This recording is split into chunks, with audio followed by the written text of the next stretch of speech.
This very intimidating subject we're about to discuss, forms of visual storytelling. Now, when I was first briefed about this, I thought this is ridiculously vast and general. But then I thought, let's just jump into it. However, there is a sort of subheading or front heading to this called "What's an image worth?" I think we can get that out of the way quickly, so you guys can tell us your page rates and what you charge your clients, and then we can sort out. Okay, just kidding. Okay. It's kind of nice to actually have such a vast topic, because a lot of these discussions end up being glorified self-promotion exercises or people kind of navel-gazing. So I think it's kind of fun to kind of jump into it.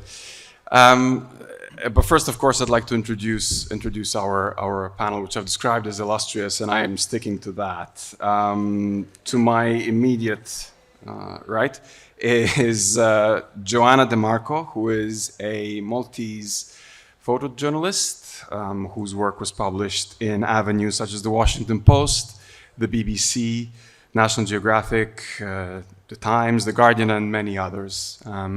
She does have a focus on human rights subjects, but many other fields as well.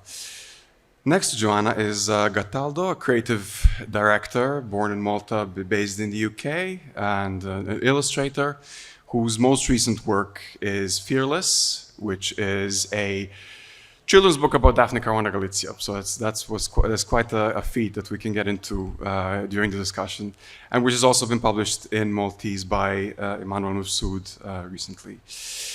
And then, of course, we have Joe Sacco, who is a Malta-born, US-based American cartoonist who more or less single-handedly created a subgenre, which all of us hope for to do, but not all of us get to do, which is comics journalism, in a sense, which, of course, he won many awards for during his career for works like Palestine, Safe Area Gorazde, and most recently Paying the Land, which deals with the Dene people in the far north of Canada, and through them issues like climate change and resource extraction and other subjects. It's a beautiful, nuanced work, I must say.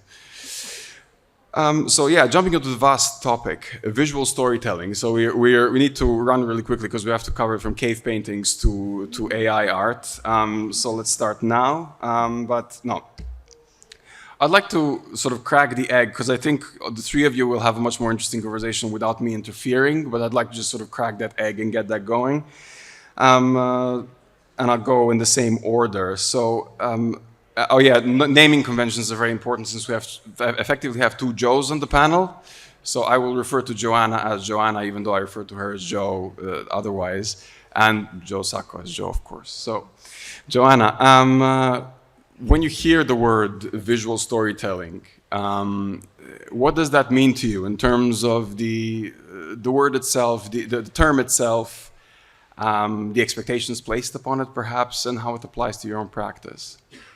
I think visual storytelling is very vast. As you said, it goes from cave painting to AI, it's photography, it's drawing, it's a lot of different things. I mean, how it applies to myself, it's just another way of telling a story, using another medium to accompany text, to accompany video, to maybe accompany sound. It's kind of the main medium with which I'm telling a story. I think different mediums have offer different advantages of being used when telling a story, and I think photography, in my case, has specific characteristics which allows to tell a story in a certain way. For example, I think like a photograph can act as evidence in some sense, whereas maybe writing can act as evidence of a different nature. I also think like nowadays, especially with social media and developing technology, the visual element has become very increasingly important in storytelling. I think like it's the first thing that catches our attention, and so yeah, I think it's increasing in importance. Thank you. Same question. Yeah, I think that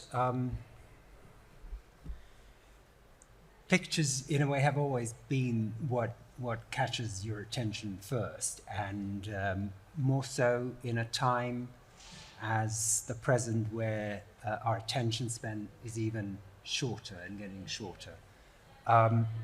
It has much more meaning, and it's different to words, and it's the oldest, certainly, I mean, it's same as prostitution, I suppose. It's one of the oldest ways of communicating,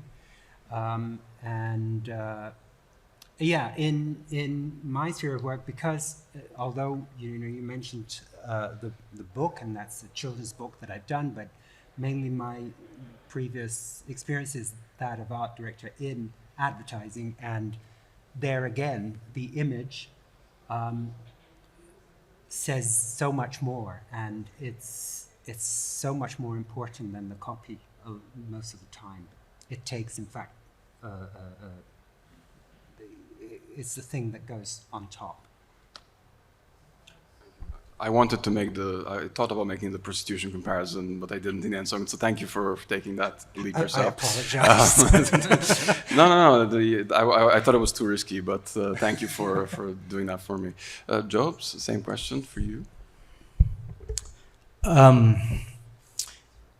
Yeah, I agree. The image is what hits you first.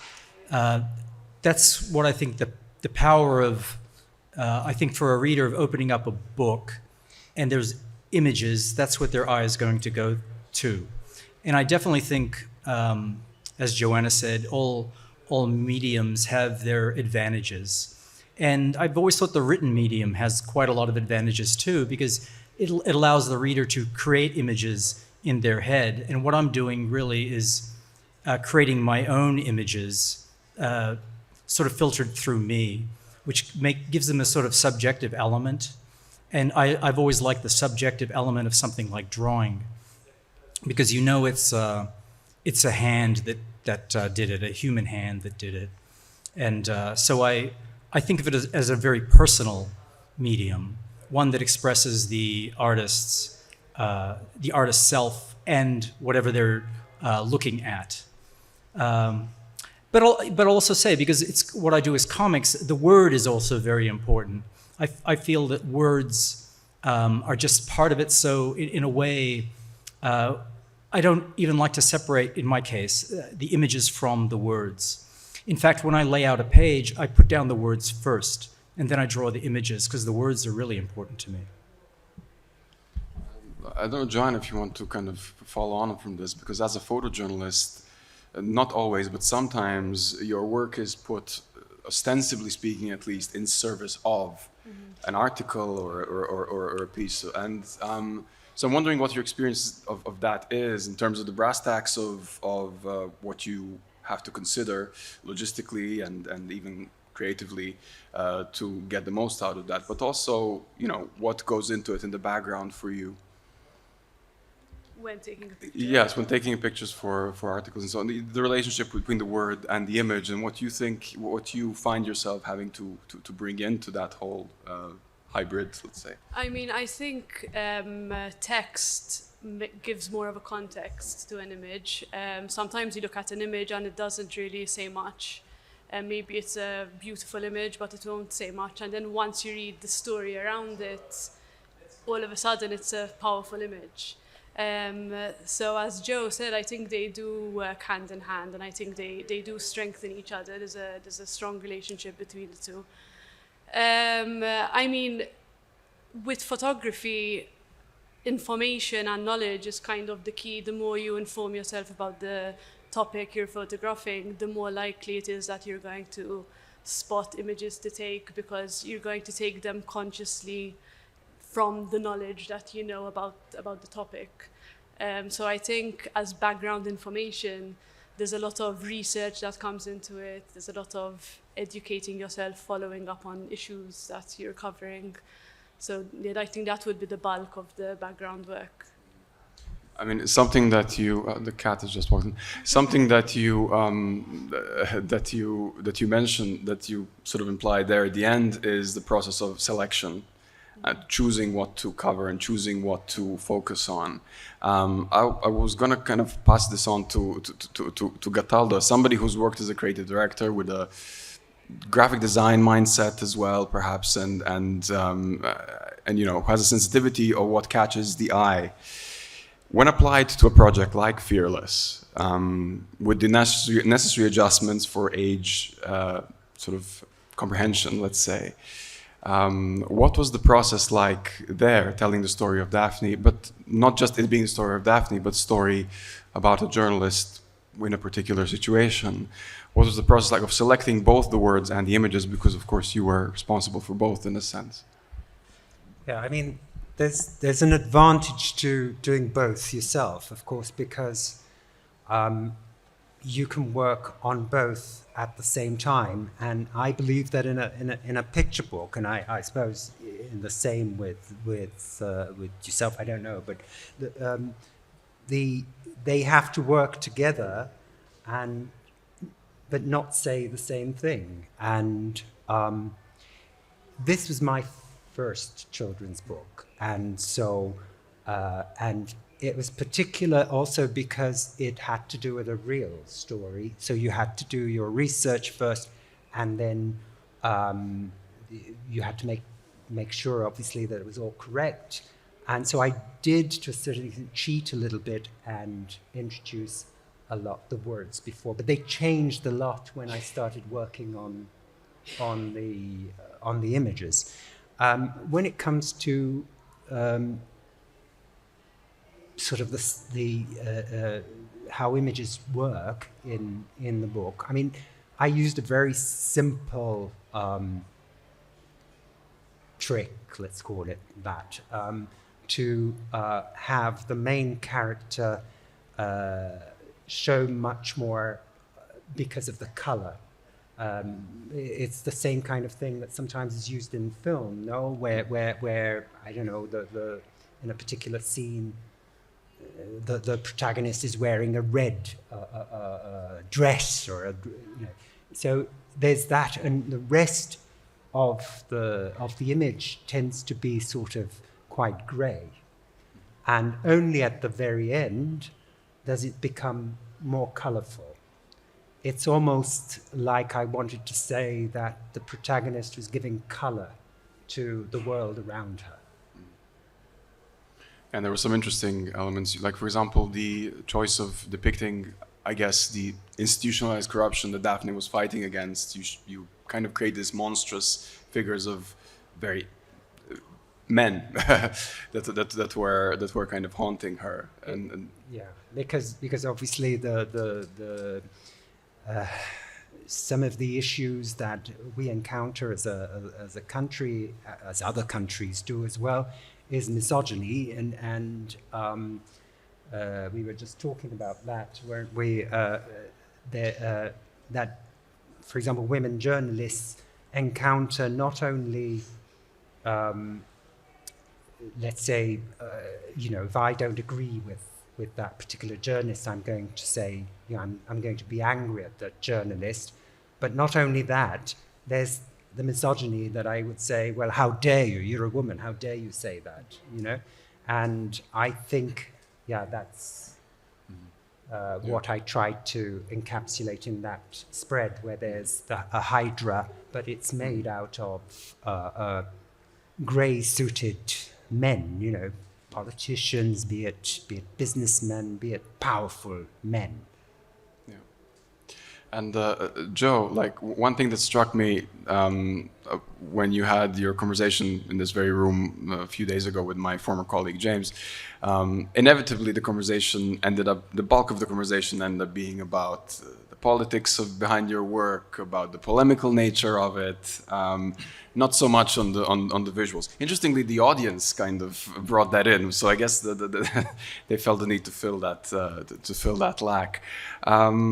So I'm wondering, like, how you feel about maybe the the visual element of your work, which is very strong and often very meticulous, the way you render places and people, being sort of inevitably, maybe in some ways, being sidelined by the polemical and, well, journalistic, ostensibly speaking, journalistic nature of the subject matter.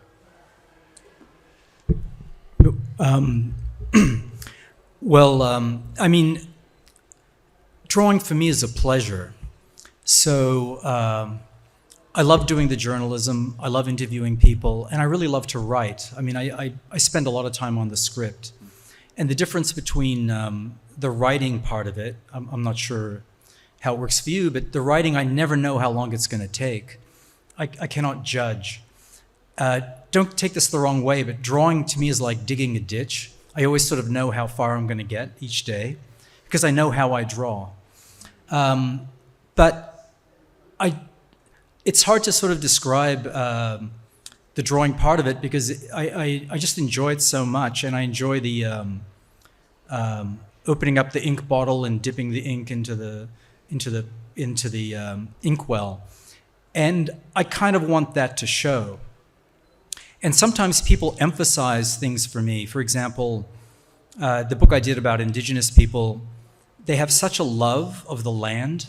I mean, it's really struck me. They talk about the land all the time. And I felt when I was drawing that you have to honor how they feel about something. So they treat something like the land with such reverence that when I'm depicting the land, I try to put myself in a state of reverence, if you know what I mean. So there's this emotional aspect to the drawing. And yes, there's always a polemical nature to my work, but the aesthetic part is sort of what keeps me going.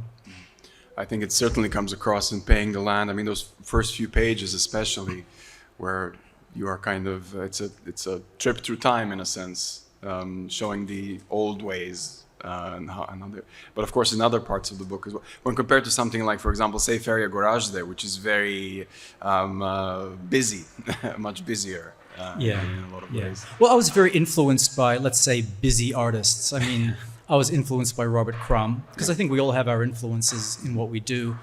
But I was also influenced by, like, Flemish painters, like Bruegel. Yeah. Just opening windows on the world, and that became important to me, like opening a window on a world, which I think is something you can really do with drawing. Yeah. Yeah, and to kind of sort of carry along with that, the choice of style for your work, to depict the kind of stories you want to tell, it will inevitably be important and will always kind of influence the way the reader processes these events as well. Bearing in mind all the conversation about objectivity and the impossibility of objectivity or the undesirability of a certain kind of objectivity, are you conscious of of the way in which you depict people or events, how that plays into what you want to do in terms of how you want to present certain events or show a bias or not show a bias? For example, if you resist the grotesque or amplify the grotesque in certain instances. Some things I try to draw really flat, like especially violence. Because it's often not spectacular. The whole comic book way of drawing violence and explosions drives me crazy. I'd rather draw things flat. Other times you do want to, you can use the power of drawing, how you compose a picture. Like I say, it's subjective. So if I want to show power, someone looking up at power, you literally have a worm's eye view to show that someone is towering over someone else. And if you want to show someone feeling small or humiliated, you often show them from above. So there are these like things you do to emphasize certain things that are going on or certain things you want to get across. Here's something that I once showed a torture scene with a Palestinian who was in prison for a while, for like 18 days, and they were keeping him awake. And I wanted to sort of give the impression of him being in this claustrophobic state. And these episodes would just continue on and on and on. So with each page, there were more and more panels, and he got more and more compressed in these boxes, just to sort of emphasize something. Yeah, again, it's the subjective nature of drawing. Yeah, and beyond the conventional mainstream comics, there is a sort of adage about the comic book medium. One of the advantages it has over cinema is that in cinema you have a one-sized panel all the time, whereas in comics you can change the panel and manipulate the story and the tone that way. Joanna, I wanted to ask you about, in line with what Joe was saying about, depicting people in a certain situation and so on. With your work focusing so much on human rights issues and people in particular situations that are challenging, are there any considerations, both ethical and aesthetic, that you bear in mind? Is this something you developed over time? Has it changed for you? And how do you approach, especially particularly challenging subjects and situations? Yes, for sure. I think I've become more and more aware of it, and it's also a very big topic in the photography world about how you depict people, especially from maybe underprivileged communities or people you are not part of the community of, for example. I think the best way to go about it is communication with the subject. So you make sure that the person that you're photographing is comfortable and likes how they look in the picture, and for example, if they want to remain anonymous, you make sure that they are anonymous and you see that they are comfortable with the level of anonymity given in the picture. But obviously it's also you're making your own decisions. I mean, you know what the image can connote and what it could suggest. So I think these are all aspects you have to be aware of when you're taking the picture, and sometimes it even means going back to the person you photographed to take it again and again and again, because sometimes you notice something afterwards and then you say, like, I cannot show it in this way, so you go back. So yes, definitely it's a process. It's something I'm learning more about as time goes by. And what about the sort of storytelling aspect of your work, in a sense? How have you developed a sense of narrative? Like, photojournalism does imply that there is a story being told through images, either sequential or even a single image. How do you navigate? Is something purely unconscious for you, or do you kind of work towards having some sort of methodology about that? I think it depends on the story. It depends on what you want to do with it. Sometimes it's about, you find an interesting subject and you just think it's an important story to explore, and then you start exploring it and the actual narrative comes at a later stage. So it really depends. It depends, for example, if I'm photographing a protest or something that's current affairs, it's pretty much an isolated story about that particular issue. But sometimes it's more about, I'm interested in a certain topic, or I think a topic is important to explore, and you just go about the best way that you think is possible to tell that. And then sometimes you discover things and you say, actually, this is a much stronger aspect of the story. I should it's a very heartbreaking situation, but you say, let me just forget everything I've done so far and focus on this because it's going to be more powerful. So it is a bit of an exploration more than a focus. Do you have an example? Sorry. No, please. Do you have please. an example of this? Where you've had to leave your sort of, where you've sort of then throughout, you've found a thing to concentrate on whilst... So like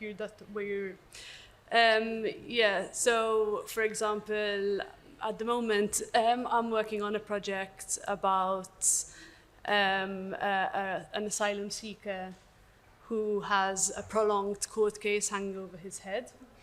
And it started off as me trying to photograph every aspect of how this court case is impacting his life, like the stress and how he's dealing with it. And then all of a sudden, I realized that he actually spends a lot of time at home, and he spends a lot of time at home because he's scared to be outside, you know? So then from trying to photograph everything about his life and how it's affecting him, I'm like, actually, it would be a much stronger story if I just focus on him being indoors, and because it becomes a bit more poetic in that sense, like that this is the story in the story. Mm-hmm. That might be different from another situation, you know? So that's an example. Yeah, and I think the relationship you have with, let's say, sources, because journalism impacts all of us here, I think, or is part of this conversation for Joanna and for Joe in a more direct way, but for Cataldo, you are treating, your recent work treats the life of a journalist. And Joe, I was wondering if you could talk about the relationship you build with your, let's call them sources or contacts or people you get in touch with to create your narratives. Particularly, you know, perhaps if there are any sort of differences in how you as a comic book or a comics journalist would approach this versus how a more, let's say, conventional journalist would approach it. What are some of the things that you always bear in mind, or a methodology that you've established, if there is one, now after your many years of being in the field? Well, yeah, I mean, it really depends. I think the advantage of doing what I do, it's sort of long-form journalism. It's not exclusive to what I do, because someone who comes to write for a magazine might have more time. But often I have the luxury of spending 2 months or even 4 months in a place. And whenever I have that kind of luxury, what I try to do is sort of slowly sink into a group of people, and I don't press them right away with, oh, so what happened then, and that sort of thing. I get to know them first. I mean, this is ideal. It doesn't always work this way, but I get to know people first. For example, in Gorazda, it was a town that was encircled, and I was able to get in with other journalists, but I was staying. The other journalists had to go and file their stories.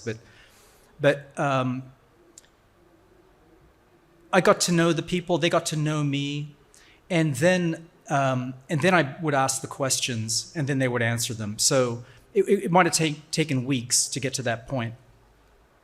But I also try to reflect that in the work itself. I want the reader to get to know these people and not as victims with a capital V. Because when you meet people, I mean, they're trying to live lives. They're trying, even under a siege, when they've had nothing, they're actually trying to have a good time somehow. If it's not about survival, it's about trying to have something that spiritually fills them, and that's having a good time with friends. So I show that aspect before I get into what happened to them during the war. So there are ways of constructing stories which often just reflect how I approach things in any case. Yeah, as a Serbian, trying to have a good time under times of duress is something very familiar to the Balkan sentiments, for sure. Speaking along these lines, Cataldo, in your case, your book deals with a person you knew personally, as in Daphne Caruana Galizia was a friend of yours. This sort of circles back to the discussion on selection and on pitching something for a particular age bracket. But it must have been quite difficult to select what you wanted to say about Daphne, or I imagine it was quite challenging. Or was it? What was the process like of wanting to kind of bring out the spirit of this person whom you know? Yeah, it's weird because of the reason why I did it in the first place. And at first, it wasn't a project that I was doing commercially, or I didn't even know I was going to publish it. I just started writing, and to a certain extent yes, I used my niece as an excuse for writing this down. But I had just gone through a terrible year where I had three people close to me die, and I was trying to manage all of this. And I found actually that writing, putting it down and trying to simplify it. So at first it started as quite a long piece of writing, which then I started to sort of simplify again. And I'm used to it in a way in advertising, because that's what you do. You have to go to the bones of something to find out what really is in that case, the selling point or whatever. But in this case, you're talking about, what she meant to me, both as a friend, but also as a compatriot, as a whatever, the whole meaning of it. And simplifying it actually helped me to deal with the grieving, or with why I had an issue with what had happened, And yes, of course, there were difficulties, like, for example, I didn't know whether not mentioning the assassination itself was a chickening out, but at the end of it, I kind of came to the conclusion that actually what I was more interested in is the work that she had done and who she was in her life. And that's what interested me when it was my own project, but even afterwards, when I decided that this was going to be, I was going to propose it as a children's book. I mean, not mentioning the assassination, it brings to mind, forgive me for this very random reference, and I know it's a loaded one, but how Quentin Tarantino chose to depict the life of Sharon Tate in Once Upon a Time in Hollywood, and in sort of erasing her assassination out of it, it actually, the aim was, I don't, whether or not it's successful, I know it's a huge point of debate, but in locating the violence elsewhere instead of her, his aim was to kind of lift her up in a sense. But this also, like both Joanna and Joe, dealing with topics that Joe, you already mentioned this, how violence can very easily be sensationalized, especially when dealing with conflict zones and so on.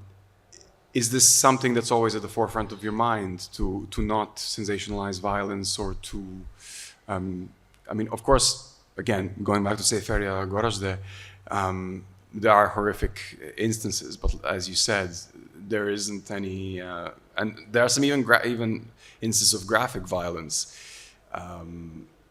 but there's of course a selection process there. So how do you choose when to depict graphic violence, for example, and what's your criteria when showing it?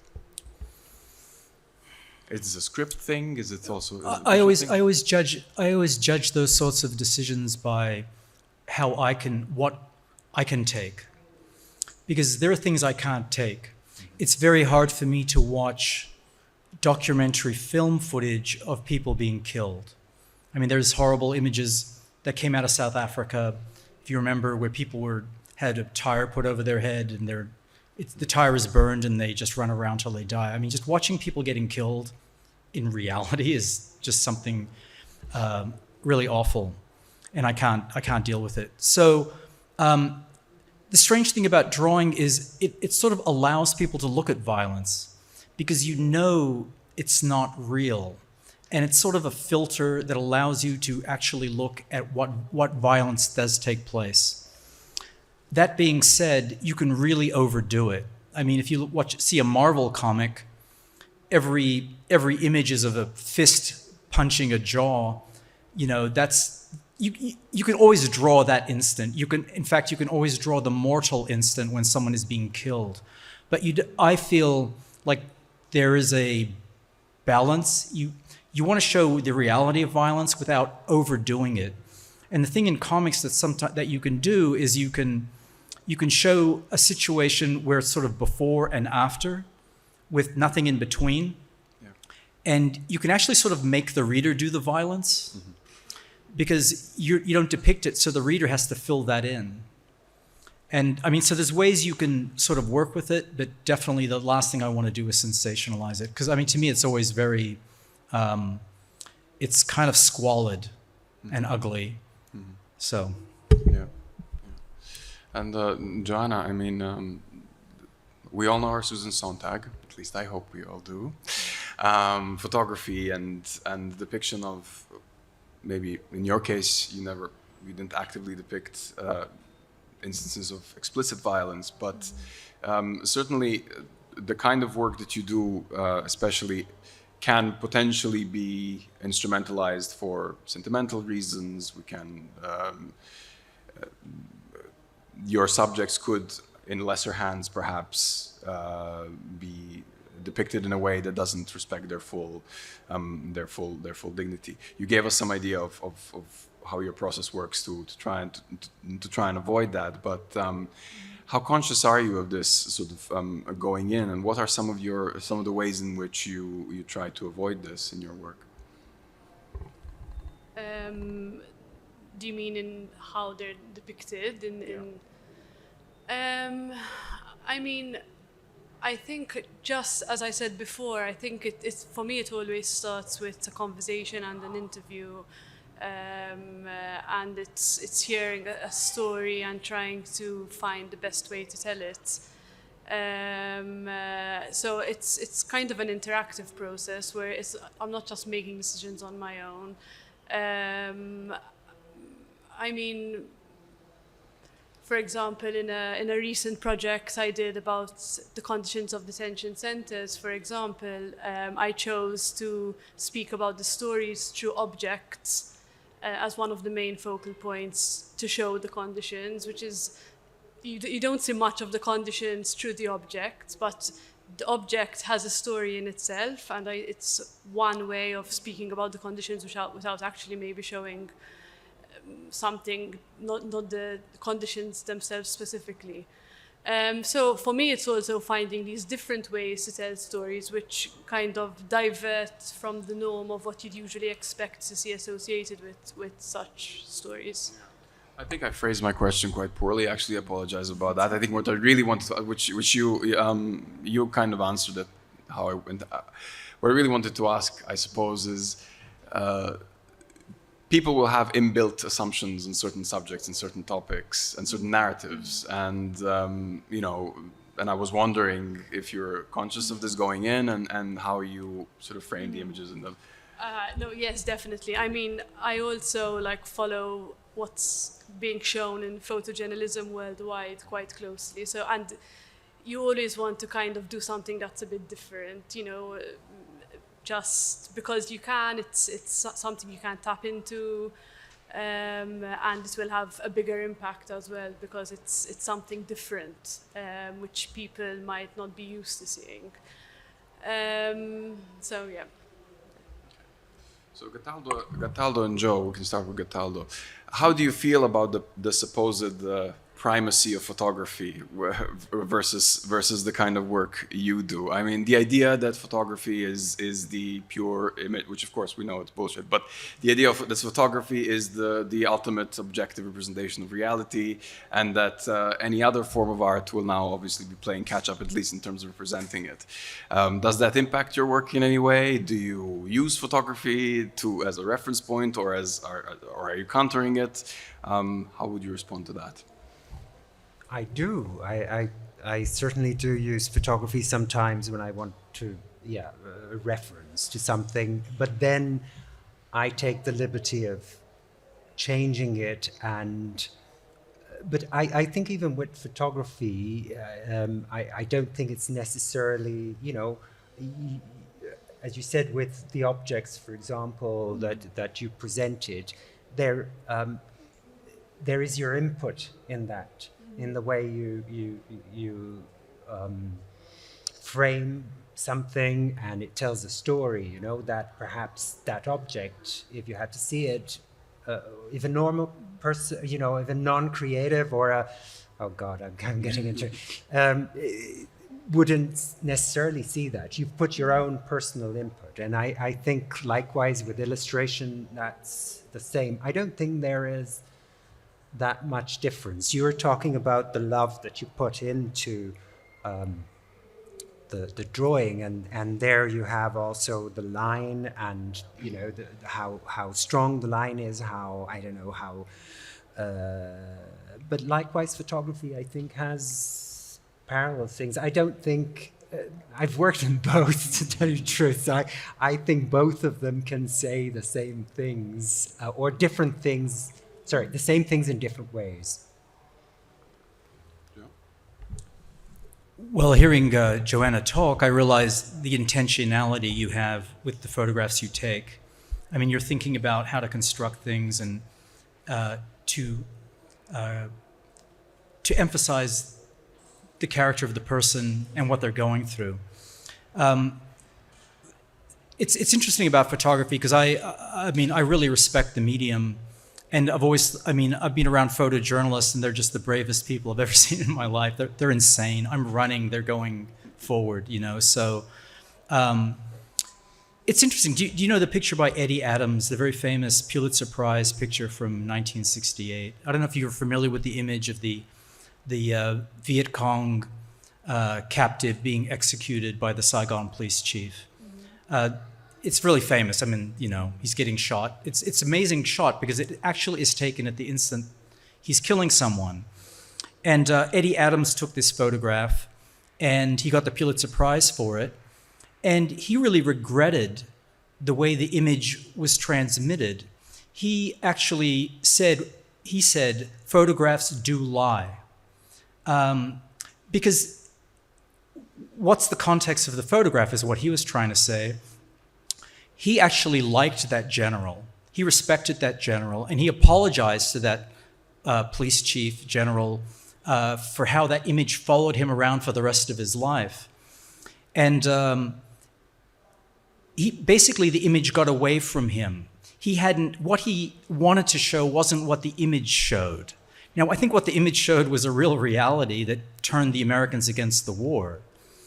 So it's hard to say when you said the objective truth of photography. Is there an objective truth to photography? I'm not 100% sure about that. And that's why I think sometimes drawings, it's clearly the artist's impression. You know, there's no question about it. No, I don't believe in the objective truth of photography. I was just putting it out there because, again, certain inbuilt narratives exist, and I was hoping to get your take on that. How are we for time? Book council staff anywhere? How are we for time? 7:02. So we have. All right. So I think with that, I'd like to open it up to the audience. So, does anyone have any questions for our panelists?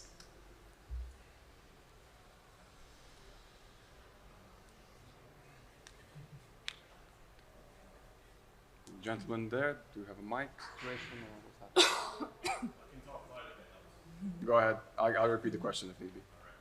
So I want to ask the panel, is there an image, a description, or a panel that they've found it hard, or they've struggled to draw on the tape? Do you have an example? Okay, so the question is if there is an image or photograph that you struggled to take or draw. I can't think of one myself. I guess I can think of things, but it's not, because comics is multiple images, so I'm talking about multiple images. But I think when I was working on the book Footnotes in Gaza, I mean it's really grim. There are a lot of bodies, and it's not the men who collected the bodies, because they were any men who survived were afraid to go out. It was the women, and to draw those scenes over and over again of people taking bodies was I got sick of going to my drawing table for a while. So yes, that stuff is hard to draw. It made me really want to step away from drawing violent things. And not a particular picture, but the whole process of the book I found very difficult.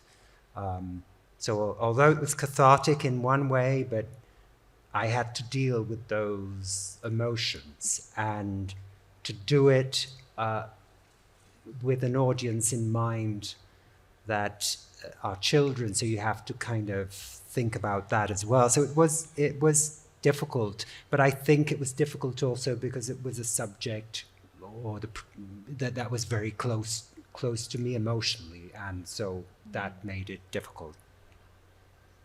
Yeah.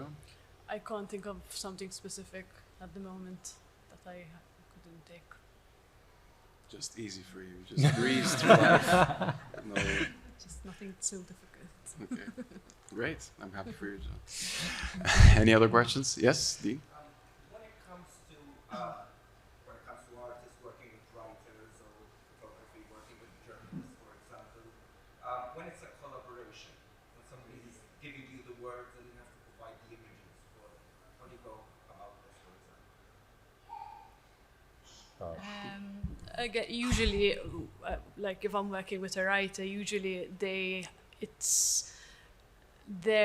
done a lot of research on the story. Usually with a journalist, when working as a photographer with a journalist, it's the journalist that's kind of leading the story, and you are visualizing the story. So usually they have a lot of research which they'll share with you, and it will kind of be a discussion about how to depict it in the best way. So it's usually a bit of a collaborative work, it's a discussion between both parties in my experience. I think that unfortunately in the book, in the children's picture book category, a lot of times the illustrator is given short shrift. Is that the right word? I mean, the words are given to them, and they have to produce the images. But things are changing, I think, and there's a lot more. It's more of a symbiotic thing, as it should be, where both of them have to work together, because again, what the images tell and what the words tell shouldn't really be the same thing. They should kind of work together, but and I assume that's also your experience, of it. It's you can sometimes, I think I heard in your interview before where you said that you don't sometimes you take words off and think, well, I can say that in an image. Yeah. In the image. Yeah, that's right. I've collaborated with some people, and in journalism, one of the people I've collaborated with was my friend Chris Hedges, and we did a book about what's going on in the United States, and we did the interviews together. He was kind of the lead. He's a really good journalist, and I would ask questions too, and we interviewed a lot of people, and just as we were driving around from one place to another, we would just discuss. He said, he'd say, oh, you should take this story because it has a visual element that might work, and we would just go back and forth about who was going to take what. But it was like you were saying, it felt very symbiotic. You have to have a collaborator that you really can work with, and he was one of those people. So in that case, it was quite good. Yeah.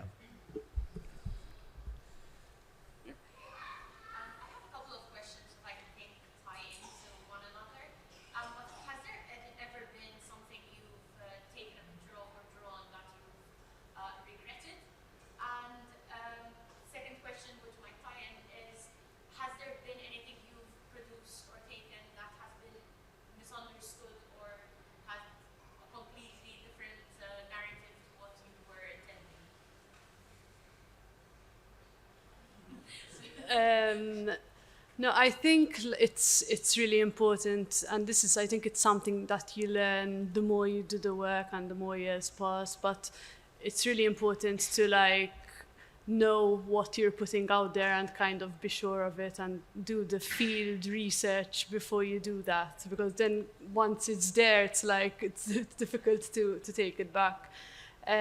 So I think it's really important to be confident about your work, and be confident in a way that's an educated confidence more than a cocky confidence.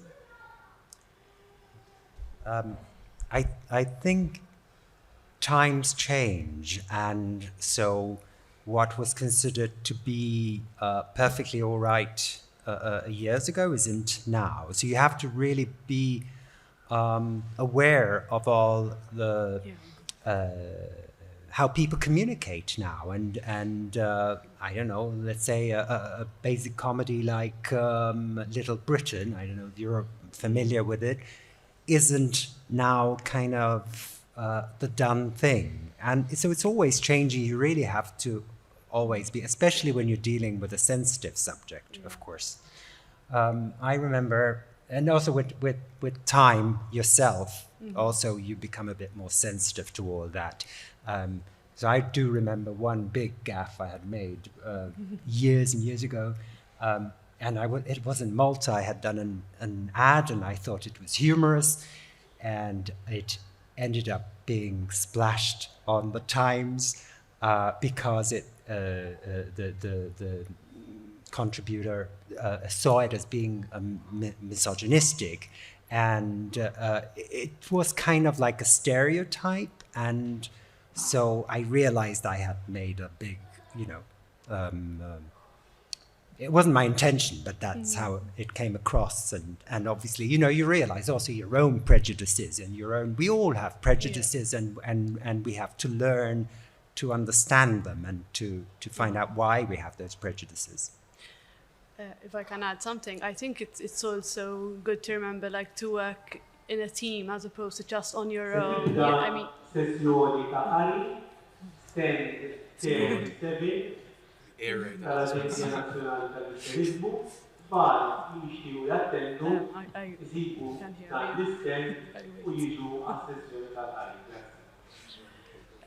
Like, there are people you can approach, like you build a network of people who are in your field, and I think that feedback becomes very important when you're going through this process of pre-publication. I think I had an experience quite like yours. When I was Palestine, if you look at the very beginning of that book, if you know it, and you look at the very end, you'll see there's quite a difference in how I'm drawing. Because I never studied how to draw people, really. So I was a cartoonist in the cartoony sense of the word. We call it the Bigfoot style. So everyone I drew, Israelis and Arabs, all had huge noses, kind of grotesque looking. But that's how I drew everyone, because I couldn't draw otherwise. And then yeah, maybe. Well, I'm a little grotesque if you got to know me. But at some point, a Jewish woman was asked about this, and she was really upset because I'd drawn noses that were big. And then I heard someone gave a Arab American playwright a copy of one of the comics, and she tore it up.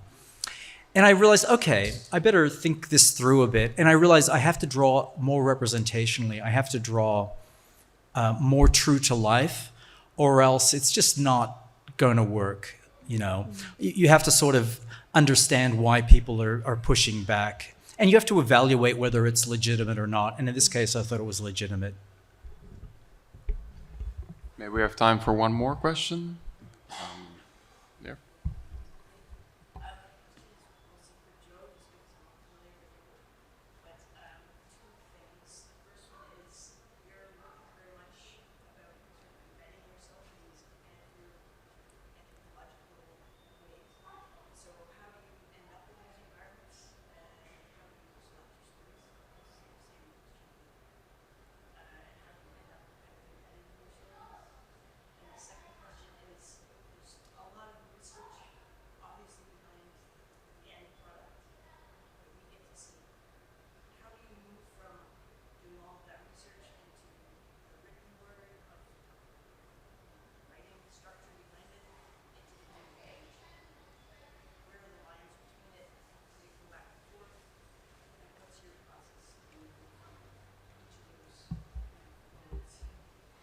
Okay, so the questions are, please correct me if I'm wrong, just for anybody who may not have heard.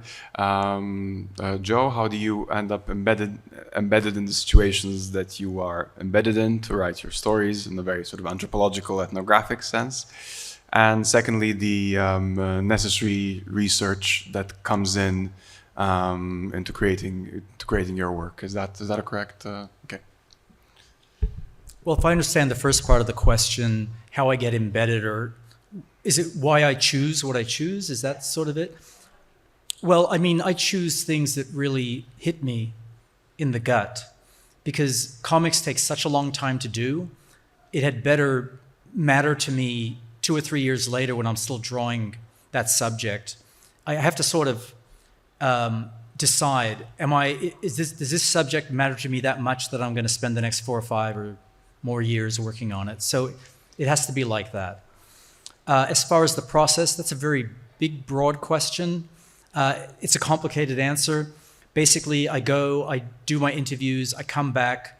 This is going to sound a bit anal. I have a lot of notes, a lot of interviews, a lot of journal entries. I index everything by subject. It takes a long time, but it saves a lot of time. Then I write, and then I start drawing. And I don't storyboard or anything like that. I want to have something fresh every day to draw, something spontaneous to do every day. So it's kind of a process.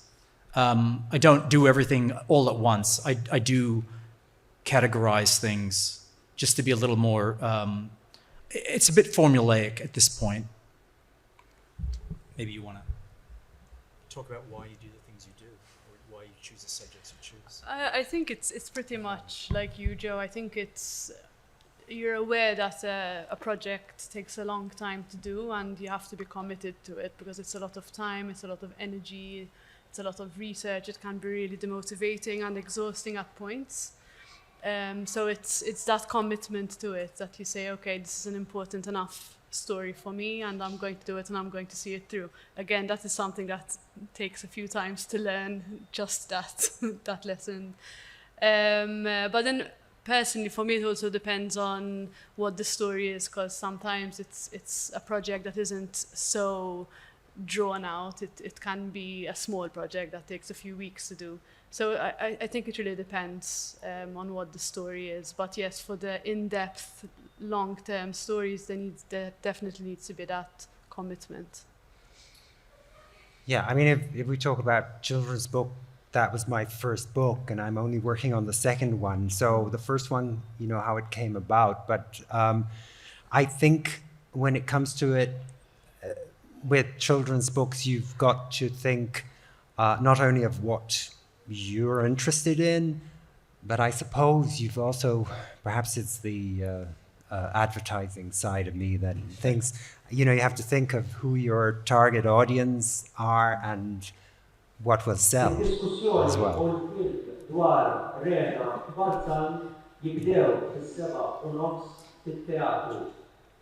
Id-diskussjoni u l-film dwar Verna Balzan jibdew fis-7:30 fit-teatru.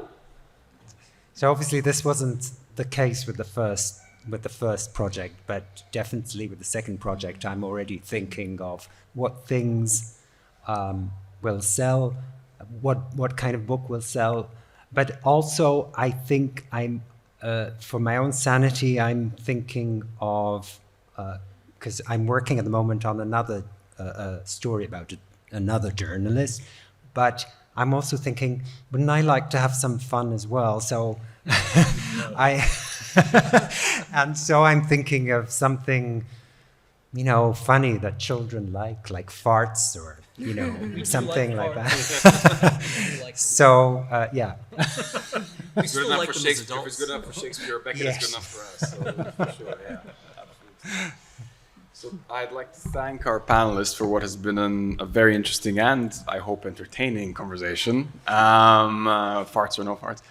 And I do think they deserve a round of applause. What do you think?